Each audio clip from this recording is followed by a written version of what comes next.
Good morning, Cambrian Park Church family. This is your midweek video update. It's good to see you this morning.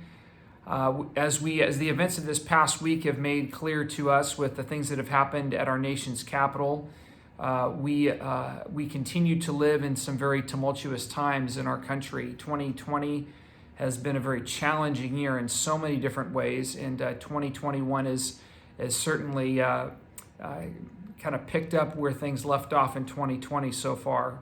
And so there's a lot of need for peace and reconciliation and love and compassion and care for other people that we are not witnessing of late in the events that have been going on in our country.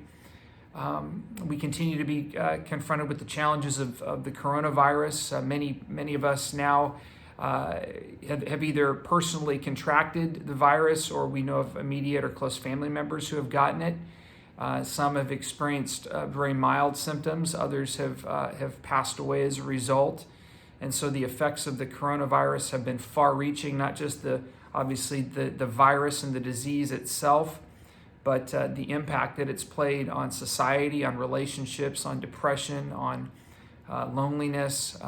The far-reaching impact has been pretty devastating in many different ways. And so we are in a period of time right now where we are really desperate and needing to lean into the loving arms of Jesus during this time, to love us, to care for us, to show us the way of love and the way of wisdom and how to live in the midst of this challenging season that we're in.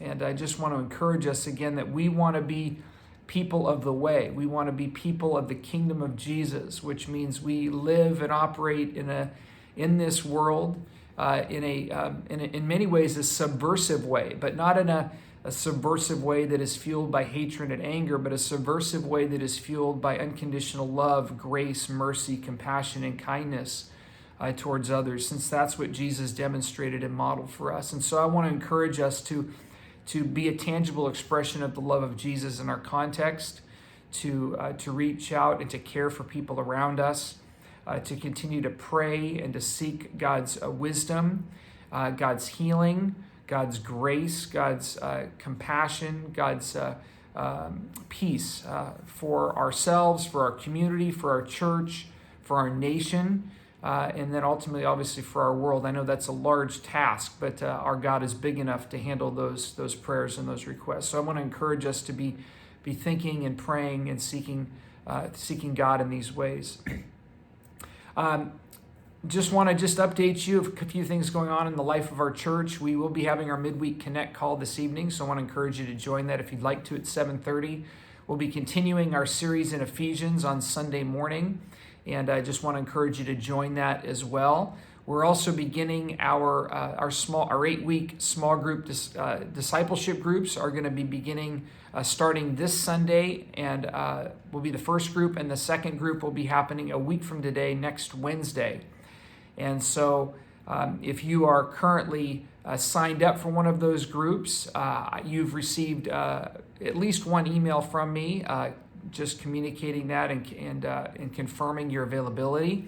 If you would like to be involved in a group and you have not yet let me know that you're interested, or have not yet filled out the survey to sign up, I want to encourage you to do that. There should be some more information in the email that this video is attached to in order to allow you to do that. So I want to encourage you to join us in these discipleship groups. I think they will provide some grounding for us in terms of what it looks like to live as a disciple of Jesus in this world. And I really want to encourage you to get involved in one of those. So I hope you have a great rest of your week.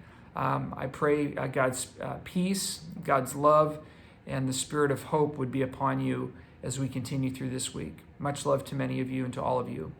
Have a good rest of your day.